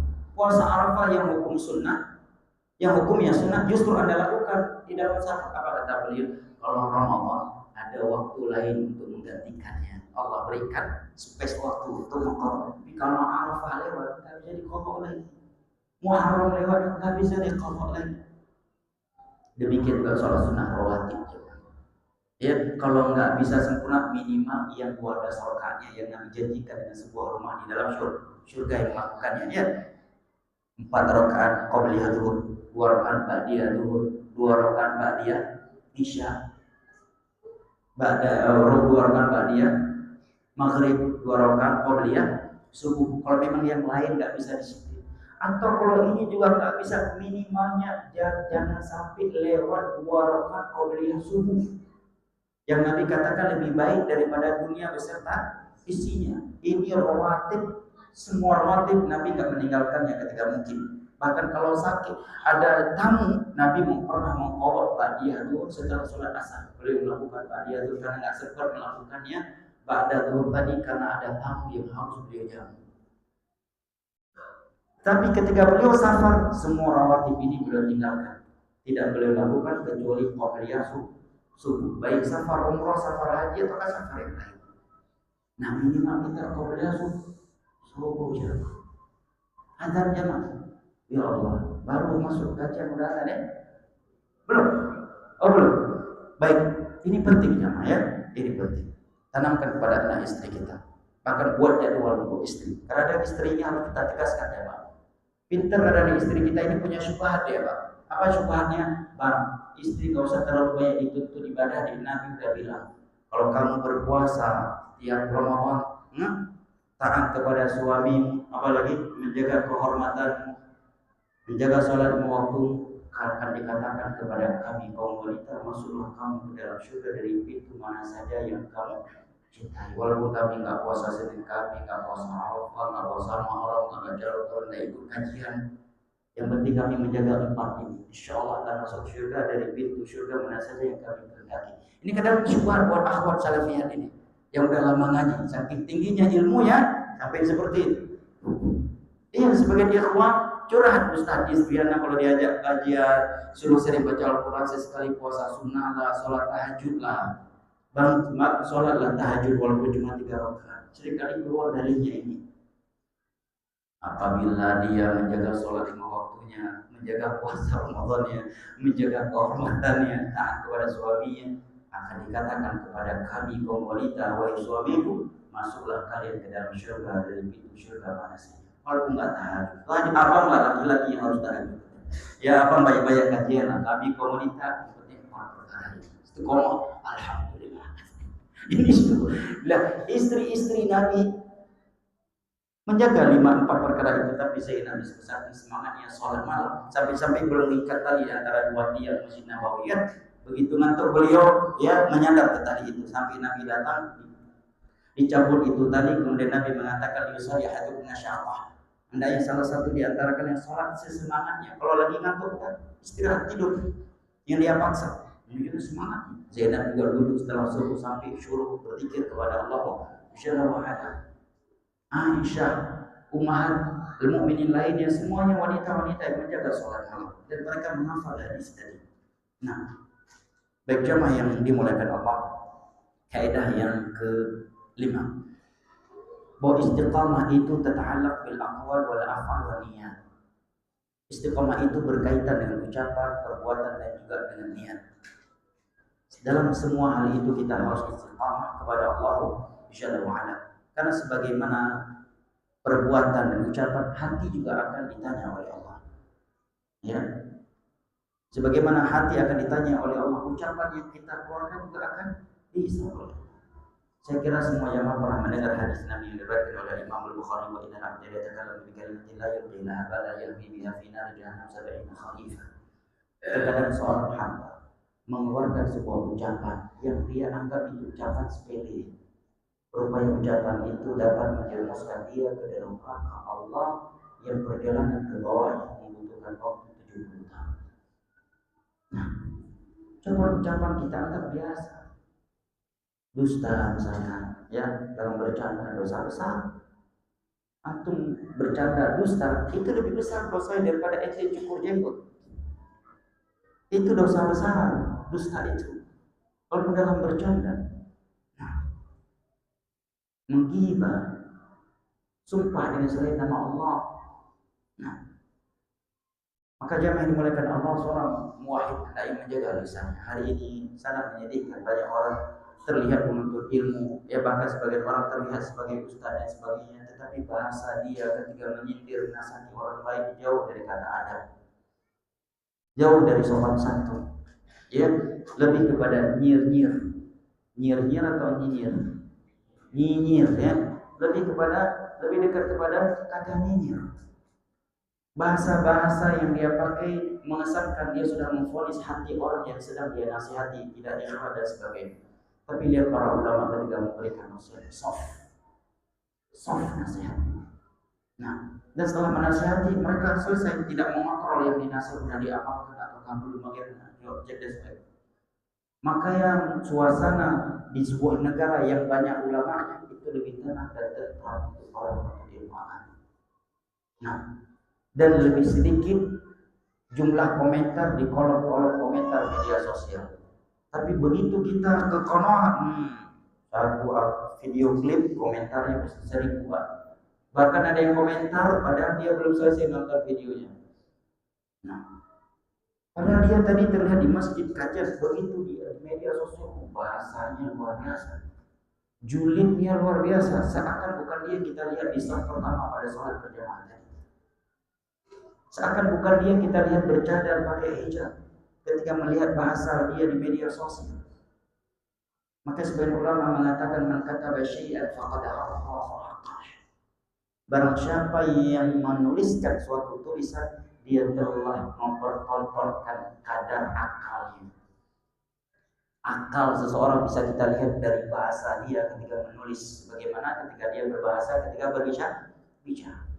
Coba lihat bahasa dia di Facebook bagaimana, di IG bagaimana ketika menasihati orang. Itulah kadar akal seseorang. Siapapun dia, apapun titelnya, baik ikhwan kibar yang sudah berkibar-kibar ataupun ikhwan junior, ustaz maupun bukan ustaz. Man kataba syai'an faqad 'arrafa 'aqlah. Barang siapa yang menuliskan suatu tulisan, dia telah mempertontonkan akan akalnya kepada manusia. Nah, ikhwani al-kiram wa akhwati al-karimat, kaidah yang ke-6. Kita singkatkan biar selesai. La takunil istiqamah illa billah wa bila wa ala billah. Istiqamah itu tidak terangkat, ya, kecuali karena Allah. Artinya mengharap pahala kepada Allah, bukan karena manusia. Yang kedua, bila dengan memohonkan pertolongan kepada Allah. Tanpa pertolongan dari Allah tidak ada yang mampu istiqamah. Iyyaka na'budu wa iyyaka nasta'in. Hanya kepada Engkau kami beribadah dan hanya kepada Engkau kami memohonkan pertolongan. La haula wa la quwwata illa billah. Kita bisa duduk kajian, bisa sholat malam, puasa, semuanya karena pertolongan dari Allah. Maka Nabi mengajarkan doa kepada kita semua, itu kita bacakan di akhir tasyahud sebelum salam. Allahumma a'inni ala dzikrika wa syukrika wa husni ibadatik. Ya Allah, tolonglah hamba untuk bisa berzikir pada sedang sholat. Kita kan sholat kan sebesar-besar zikir, tapi masih disuruh oleh Nabi minta pertolongan kepada Allah untuk bisa berzikir, bersyukur dan beribadah dengan benar. Karena tanpa pertolongan dari Allah kita tidak bisa buat apa-apa. Wa ala amrillah, dan istiqamah itu di atas perintah Allah Jalla wa ala, bukan di atas perasaan manusia. Sekarang banyak orang menganggap hal-hal yang itu bukan prinsipil sebagai sumber istiqomah. Contohnya, si fulan dulu istiqomah banget, kemana-mana pakai jubah, kemana-mana pakai peci. Sekarang udah futur, dia kurang istiqomah. Kenapa? Udah jarang pakai jubah, udah jarang pakai peci. Ini dari mana ini kaidah istiqomah yang seperti itu? Ya kan? Ada orang dia nggak pakai jubah, nggak pakai peci, tapi disiplin tahajudnya, sholat 5 waktunya, lisannya bagus, sedekahnya, puasa. Ada orang berjubah tiap hari tidak, tapi mulutnya lebih tajam daripada pedang samurai. Tahajudnya setahun sekali di bulan Ramadan, itu pun kalau nggak COVID. Kalau COVID terjadi, tahajud pun nggak ada juga. Ya. Bukan itu simbol istiqamah. Maka beliau katakan ala amrillah. Istiqamah itu di atas perintah Allah. Jangan hal-hal yang itu bukan bagian dari perintah dari Allah dan Rasulnya kemudian kita jadikan itu simbol istiqamah. Ya. Bahkan dulu dia pernah ya, karena sebagian orang kita terlalu saklek. Jadi kalau menganggap ustadz yang paling berilmu dengan yang tidak lebih berilmu dengan melihat pakaiannya. Ustadz yang berjubah dan pakai sorban lebih berilmu daripada ustadz yang enggak pakai jubah dan tidak pakai sorban. Dari mana kaidah seperti ini? Ya kan? Enggak pakai jubah, enggak pakai sorban, enggak masalah. Ya, selama nutup orang, apalagi kalau Anda bukan ustadz. Masa ke kantor pakai peci, pakai jubah, ya kan jadi kaku di kantor. Orang bercanda pun, waduh ada si fulan nih pakai jubah, antum orang kopi pakai jubah, pakai situ orang awam teman antum, kan jadi kaku suasananya. Dan itu juga nggak termasuk hikmah.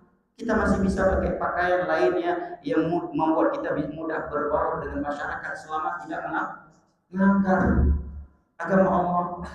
Bahkan di sebagian tempat itu ditanyakan kepada Syekh bin Baz, Syekh Utsaimin, teman-teman Eropa, ketika pun enggak dinasihati mereka pakai jubah karena itu membuat ya, suasana menjadi mencolok. Juga sebagian akhwat kita menilai akhwat yang baju jubah abayanya bukan warna hitam itu biasanya akhwat baru ngaji. Kalau udah senior akhwatnya semuanya pakai warna hitam, enggak pakai lagi selain warna hitam. Dari mana kaidahnya? Mana perintah baju abaya harus warna hitam? Selama tidak ada perintah harus warna khusus untuk pakaian wanita dengan syarat menutup aurat, lebar, tidak membentukkan lekukan, tidak tembus pandang dan tidak mencolok, mengundang fitnah. Dan secara umum di Arab maupun di luar Arab khususnya daerah warna hitam paling ya tidak mencolok. Tetapi di sebagian suasana justru kalau anti pakai hitam dari ujung kaki ke ujung kepala kaget masyarakat setempat. Cuma anti yang disitu baju hitam. Di kampung itu belum ada orang berpakaian bercanda semuanya hitam. Anti pilih harus hitam. Ini kan mencolok. Justru mengundang perhatian. Masih ada warna lain di sana biru, ya kan? Warna biru, warna coklat, ya. Warna coklat, warna biru, warna hijau, ya kan? Biru laut, kalau pink mencolok dikit ya kalau pink, ya kan? Selama untuk orang harus disesuaikan. Istiqomah itu di atas perintah Allah, bukan di atas perasaan kita. Ya, yang kita menganggap si fulan kurang istiqomah, lebih istiqomah fulan kemana-mana pakai jubah, mana-mana pakai peci. Ya, bukan begitu istiqomah. Istiqomah itu di atas agama Allah. Dia istiqomah di atas tauhid, tidak berbuat syirik. Istiqomah kalau beribadah dengan sunnah bukan dengan bid'ah. Istiqomah menjaga sholat waktu, istiqomah jaga tahajud, istiqomah baca Al-Quran, istiqomah sedekah, istiqomah puasa. Ala amrillah. Di atas perintah Allah Jalla, di atas nilai-nilai agama. Ada berpakaian para ulama menyebutkan kaidah hukum asal yang paling sunnah dalam berpakaian adalah yang paling cocok dan tidak mencolok di tengah-tengah masyarakat kita selama itu tidak melanggar nilai-nilai agama. Makanya di Yaman itu masyarakat itu pakai jas, karena di Yaman biasa pakai jas dan ada jambian keris besar, pisau bulat begitu. Nah, taruh di sini, pedang, ya bulat nih sampai segini. Kalau khutbah Jumat nggak pakai itu jambian, kurang gagah. Tapi di Saudi nggak begitu. Di Yaman adatnya sorban itu diputar. Di Saudi pakai khimar, beda lagi. Nah, di Indonesia keumuman pakai koko itu pakai koko. Kalau di sebagian tempat biasa juga nggak masalah. Tapi ini antum di tengah-tengah orang nggak terbiasa dengan jubah. Sebagian lingkungannya, pulang antum bukan ustaz, orang biasa PNS pakai jubah, pakai sorban begini, warna kopi. Kira-kira Teman antum yang tadi yang menyapa jadi nggak berani, udah jadi ustaz, karena PNL, kapan dia begini? Perbedaannya kalau antum pergi ke masjid, ya kan, pergi ke kajian, tapi misalnya kesehari-harian pakaian kita mencolok membuat kita jadi gap dengan masyarakat ini nggak benar. Nah, ini nggak benar.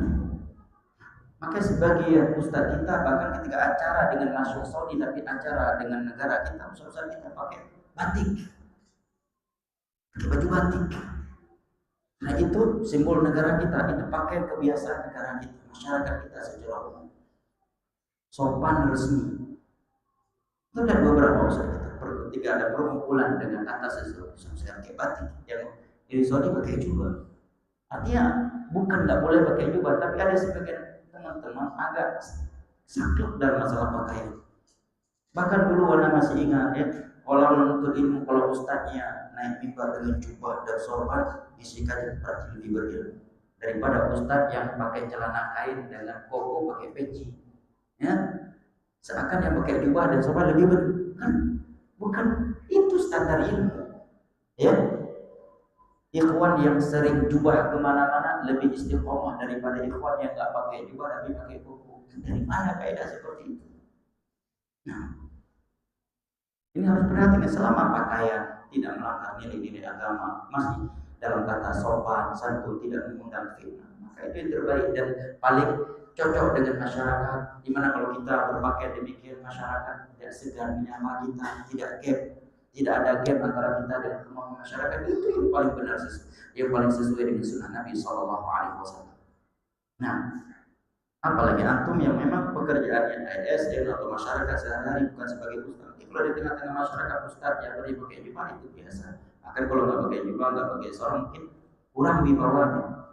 Tapi kalau bukan ustaz, bukan antum ya ASN, tapi dan setiap hari mau ngopi ya dengan kawan-kawan pakai jubah, pakai sorban lagi, kawannya jadi tegang ngopi ya, bicaranya jadi kaku jadi. Ini harus perhatikan. Seperti yang Anda sebutkan tadi, sebagian akhwat kita kalau melihat ada ibu-ibu ikut kajian pakai abayanya bukan warna hitam, masih coklat biru, akhwat belum ngaji. Yang udah lama ngaji gimana? Hitam semua begitu? Dari mana kaidah seperti itu? Ini harus diperhatikan ya. Beliau katakan istiqomah itu yang pertama harus karena Allah dengan memohon pertolongan kepada Allah. Yang ketiga di atas perintah Allah. Nah, di atas perintah Allah. Bahkan sebagian masyarakat kita di Somalia itu misi kajian nggak pakai peci, nggak pakai sorban karena biasa di sini pasar sambil ngobrol begitu. Maka setiap tempat disesuaikan dengan kebiasaan tempat tersebut selama tidak melanggar norma-norma agama, dengan syarat tidak melanggar norma-norma agama. Selama tidak melanggar norma-norma agama. Baik, yang ketujuh, kaidah yang ketujuh. Kata beliau, alal abdi ma istaqama alla yatakila ala amal. Bagaimanapun seorang hamba itu istiqamah, jangan sampai dia bersandar kepada amalannya, tetapi bersandarlah kepada Allah. Ini lupa kita. Sholat duhur yang akan kita lakukan saat ini. Jangan seakan-akan kita akan sholat seolah-olah kita bisa melakukan tanpa pertolongan dari Allah. Nah, tawakal kepada Allah untuk bisa sholat. Tawakal kepada Allah untuk bisa sholat tahajud. Makanya di antara doa sebelum tidur apa ya? Penutup doa tidur yang paling terakhir kali kita bacakan sebelum tidur itu penutup zikir sebelum tidur apa?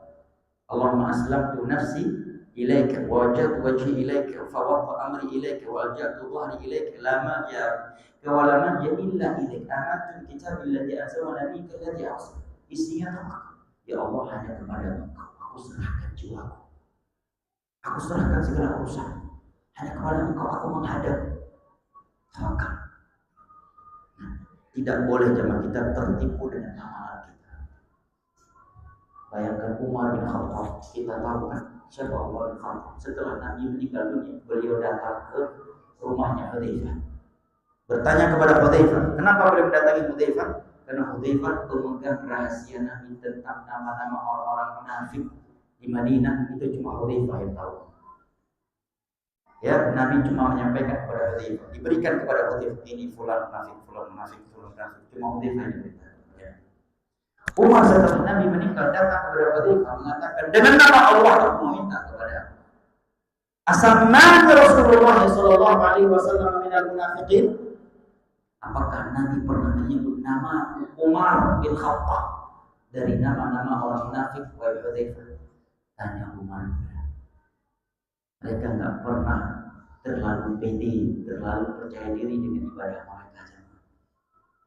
Ibnu Abi Mulaikah dalam Sahih Bukhari mengatakan adraktu 30 min ashabin Nabi sallallahu alaihi wasallam. Aku telah menjumpai 30 sahabat Nabi. Kulluhum yakhafu ala nafsihi nifaq. Aku dapati semua mereka takut, khawatir seandainya dirinya itu seorang munafik. Hasan al-Basri mengatakan, ma khafau illa mu'min wa ma aminahum illa munafiq. Tidak ada yang khawatir ada kemunafikan di dalam hatinya kecuali mukmin sejati. Dan tidak ada yang merasa aman dari kemunafikan kecuali dia seorang munafik. Kata Hasan al-Basri. Jadi bagus ya kalau kita selalu khawatir kan istiqomah, khawatir mati suul khotimah, aku khawatir sebagai munafik, itu bagus. Mukmin sejati berarti Anda. Tetapi apabila kita tidak pernah khawatir diri kita ini riya, tidak pernah khawatir diri ini munafik, tidak pernah khawatir akan mati suul khotimah, ini berarti kita munafik. Ma khafau illa mu'min wa ma aminahu illa munafiq. Tidak ada yang merasa berkhawatir terhadap kemunafikan kecuali mukmin sejati. Dan tidak ada yang merasa aman dari kemunafikan kecuali munafik. 30 sahabat Nabi aku temui, kata Ibnu Abi Mulaikah, aku lihat semua mereka khawatir terhadap dirinya akan kemunafikan. Mereka tak pernah percaya diri dengan ibadah yang telah mereka kerjakan. Abu Hurairah, orang yang paling banyak meriwayatkan hadis Nabi untuk umat ini. Tidak ada kitab hadis hari ini yang tidak ada nama Abu Hurairah di dalam. Antum boleh buka. Nah, menjelang wafatnya, baka bukaan syadidan, beliau menangis sejadi-jadinya. Sebagian muridnya berkata, wa ma yubkika ya Abu Hurairah. Apa yang membuat engkau menangis seperti ini wahai Abu Hurairah? Apa jawaban beliau? Sungguh jawaban beliau tamparan keras buat saya dan jamaah sekalian. Dan demi Allah, apabila jawaban beliau yang berikut ini juga belum bisa mematahkan sayap kesombongan dan tidak bisa mengusir sifat ujub dari hati kita, berarti benar-benar kita terlalu sombong dan terlalu ujub dan kebangetan ujub dan sombongnya. Apa jawab Abu Hurairah? Qillatu zadi wa tulul tariq. Yang membuat aku menangis seperti ini wahai saudaraku, karena sedikitnya bekal amal soleh yang aku miliki. Sementara perjalanan setelah ini masih sangat panjang dan mengerikan. Ya, itu jawaban dari seorang Abu Hurairah ketika ditanya kenapa Anda menangis menjelang wafatnya. Pada Abu Hurairah, mereka tak pernah percaya diri dengan ibadah mereka. Nah, tidak pernah pede. Bahkan Allah berfirman kepada Nabi kita, wala tannu tastakthir. Kamu jangan pernah merasa telah berjasa untuk Islam ini. Jangan pernah merasa telah berbuat banyak. Jangan. Dia tertipu dengan ibadah yang telah kita miliki. Tetap semangat melakukannya. Setiap kali telah melakukan ibadah yang ada. Fa idza faragta fansab wa ila rabbika farghab. Kaidah yang ke-8. Samaratul istiqamah fid dunya al-istiqamah ala sirati yaumil qiyamah. Buah dari istiqamah di dunia ini adalah dia akan istiqamah di atas as-sirat, jalan yang Allah bentangkan di atas neraka jahanam pada hari kiamat kelak. Datang akar dari Jabir mengatakan bahwa as-sirat yang Allah bentangkan di atas neraka jahanam itu ada minasy-sya'r wa ahad minas-sif. Lebih tajam daripada pedang, lebih tipis daripada rambut. Nabi menyebutkan di atasnya ada duri-duri kalalib, duri-duri besar yang akan menyampar siapa saja yang Allah perintahkan. Ada dari umat beliau melewatinya secepat kilat, secepat mata memandang, secepat kuda yang berlari, secepat orang yang berlari. Ada juga yang jatuh bangun melewatinya, dan ada yang tersungkur ke dalam neraka jahanam. Nah, buah dari istiqomah di dunia ini, barang siapa yang bisa istiqomah di atas shiratal mustaqim di dunia ini, maka dia akan istiqomah di atas as-sirat pada hari kiamat. Ini ditegaskan oleh Al-Imam Ibnu Qayyim rahimahullah taala, dan beliau membawa firman Allah, hal tujzauna illa ma kuntum ta'malun. Tidaklah kalian dibalas kecuali dengan apa yang telah kalian perbuat sebelumnya di dunia. Kalian istiqomah di dunia, Allah balas dengan istiqomah di akhirat. Orang lain linglung di padang mahsyar karena terik matahari dalam keadaan telanjang pula, tidak berpakaian, tidak beralas kaki. Siapa yang istiqomah di dunia, maka dia akan istiqomah di padang mahsyar, tidak akan linglung di padang mahsyar. Di dunia dia tidak linglung ketika ditanya man rabbuka wa ma dinuka wa man nabiyyuka aina Allah. Dia memiliki jawaban-jawaban yang benar dan tepat karena ilmunya, maka di hari kiamat Allah akan bimbing dia tidak akan linglung. Di alam barzakh tidak akan linglung ketika Munkar dan Nakir bertanya man rabbu, maka dia akan menjawab Rabbi Allah wa ma dinul Islam wa man nabiyyuka Nabi Muhammad sallallahu alaihi wasallam. Dia akan linglung karena itu akidah dia ketika hidup. Hal tujzauna illa bima kuntum ta'malun. Kalian tidak dibalas kecuali dengan apa yang telah kalian perbuat ketika di dunia. Kaidah yang ke-9. Al-mawani' min al-istiqamah syubhatul dhalal aw syahwatil ghayy. Penghalang dari istiqamah adalah syubhat yang menyesatkan dan syahwat. Banyak anak muda tadi istiqamah di atas sunnah kemudian menjadi khawarij karena syubhat. Diceritakan oleh Syekh Shalih Al-Suhaimi ketika awal muncul ISIS itu di Irak di hari Idul Adha, ada seorang pemuda menyeret ibunya. Dia mengatakan kalau kalian berkorban dengan sapi dan kambing, aku akan berkorban dengan ibu. Dia pun menembak ibunya atau meninggal leher ibunya dengan alasan ibunya murtad, tidak mau baiat kepada Abu Bakar Al-Baghdadi dan melarang dia gabung dengan ISIS. Guru anak dia Syekh Abdul Rahman Al-Adili ditembak dengan AK-47 di depan Darul Hadis. Salah satu penembaknya anak muda yang setiap hari berjubah hafid 30 juz. Kenapa? Karena terpapar paham Al-Qaeda. Ada ya? Nah, ya, syubhat. Baik jamaah yang dimuliakan Allah, dan mereka juga yang terakhir adalah kaidah yang terakhir kata Syekh,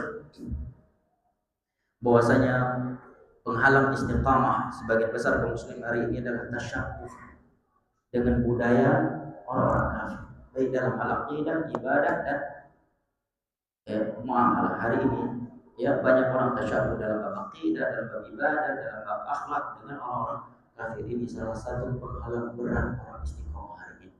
Orang kafir buat nyanyi-nyanyi begini-begini, sekarang muslimah juga begini-begini kayak orang gila udah di TikTok. Ya, orang lain buat rambut seperti ekor bebek.